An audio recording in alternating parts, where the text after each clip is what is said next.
In 70 years, Formula One saw records so absurd, so historically violent, that the governing body had to step in and change the sport's own rules. The FIA looked at what happened and said, "We can never let that happen again." We start in Barcelona, May 2016. Max Verstappen, 18 years and 228 days old. He had just been promoted to the Red Bull senior team days before the Spanish Grand Prix, and went out and won it on debut. Not scored points, not podium, but won. The youngest race winner in Formula One history. And the sport's reaction was, yes, shocked, but it was almost panic. Because the FIA looked at what just happened and quietly decided it could never be allowed to happen again. That's when the super license point system got tightened. Now, before a young driver can even sit in an F1 car competitively, they need 40 super license points earned through junior categories. Formula 2, Formula 3, years climbing the feeder ladder. So not only do you need to be a generational talent to break this record, you're structurally blocked from getting into a car young enough to even attempt it. I mean, Verstappen literally caused the rule change, and that made it untouchable forever. Now let's flip to the complete opposite end of the spectrum. 1951, the French Grand Prix at Reims.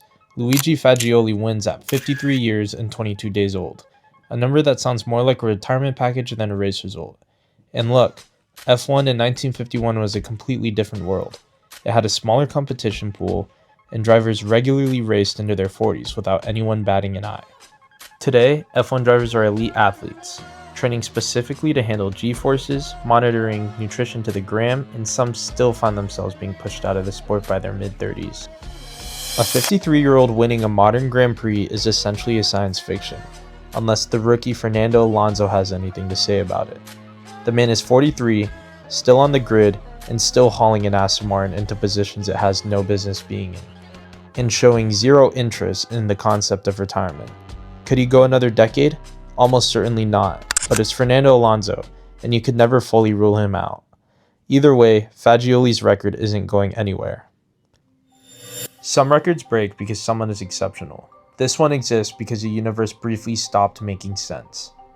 1997, the European Grand Prix. Jerez. Qualifying. Schumacher sets his lap. Villeneuve sets his, and Frentzen follows. And when the timing screen settled, the gap between first and third reads 0.000 seconds. Not a tenth, not a hundredth, not even a thousandth. Nothing. 3 drivers, 3 completely separate laps, and timing equipment measuring down to the thousandth of a second, and it still couldn't find a difference between them. The odds of that happening once are already impossible to comprehend, and the odds of it happening again in an era where car performance gaps are wider and timing is even more precise, you'd have better luck predicting which specific raindrop hits the ground first. This isn't a record that's hard to beat. It's a record that genuinely shouldn't exist in the first place. The next record is one that measures 4 hours, 4 minutes, and 39 seconds. That's how long it took first place to reach a checkered flag at the 2011 Canadian Grand Prix. It started with rain so heavy it turned the circuit Gilles Villeneuve into a car park, triggering a red flag that suspended the whole thing for over 2 hours, and somehow it produced 6 different race winners, multiple safety cars, and one of the greatest drives in modern F1 history from Jenson Button, who came from last all the way to first. This will remain the longest race in F1 history, because Formula One responded by capping active race time at 2 hours, with the 3-hour maximum including stoppages. The rulebook now physically prevents a repeat.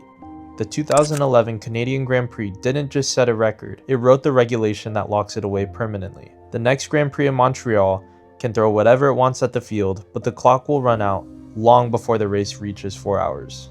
Verstappen shows up twice on this list, and the second entry might just be the most dominant single-season performance any driver has ever produced. Before 2023, Sebastian Vettel's 9 consecutive race wins from 2013 was considered sacred, the kind of record that gets spoken about in hushed tones for decades. Then, Verstappen went and won 10 in a row, almost casually, like the record was simply an inconvenience he needed to deal with. But the consecutive race wins are only half the story. He finished 2023 with 19 victories from 22 races. To put that in context, the previous record was 13, shared by Schumacher and Vettel. which was already considered unreachable. Verstappen broke it in 2022 with 15 race wins, and everyone agreed that that was for sure unrepeatable. And then he came back and added 4 more. 19 race wins in 22 races is the record. It might genuinely be the ceiling of what this sport will ever allow. Some combinations in sport just feel written in stone. Lewis Hamilton at Silverstone is one of them. 9 wins at his home Grand Prix, 9 times that crowd has watched him cross the line first, 9 times the British national anthem played because of him. And just to show you how absurd that separation is, the next closest record for wins at a single circuit is 8, which is also set by Lewis Hamilton at the Hungaroring. He holds both spots on this list just by himself. To break 9 wins at one track, you need to dominate that same venue across multiple regulation changes, multiple generations of cars, the better part of a decade of consistency. At this point, Silverstone belongs to Lewis Hamilton, the same way Roland Garros belonged to Nadal, completely, historically, and possibly forever. We close with one that has nothing to do with greatness and everything to do with the beautiful chaos of sport. Sebastian Vettel, 2006 Turkish Grand Prix, his Formula 1 debut. 6 seconds into his career, before the lights even gone out, he received a penalty for speeding in the pit lane on his formation lap. 6 seconds. That's the fastest anyone has ever been penalized in Formula 1 history. The same man who would go on to win 4 world championships in 53 races technically began his career with a penalty before lap 1, and given that breaking it would require committing an infringement in under 6 seconds before a race even starts, it's not going anywhere. Some records are built on greatness, some are built on chaos. Either way, they stick. Here's the thing about records in Formula 1. Records are how this sport tells its own story. The dominance, the chaos, the moments so extraordinary they had to rewrite its own rules just to contain them. Some of these numbers will outlast everyone watching this video. Others might fall sooner than we think. Either way, drop your pick in the comments. Which record do you think never gets touched?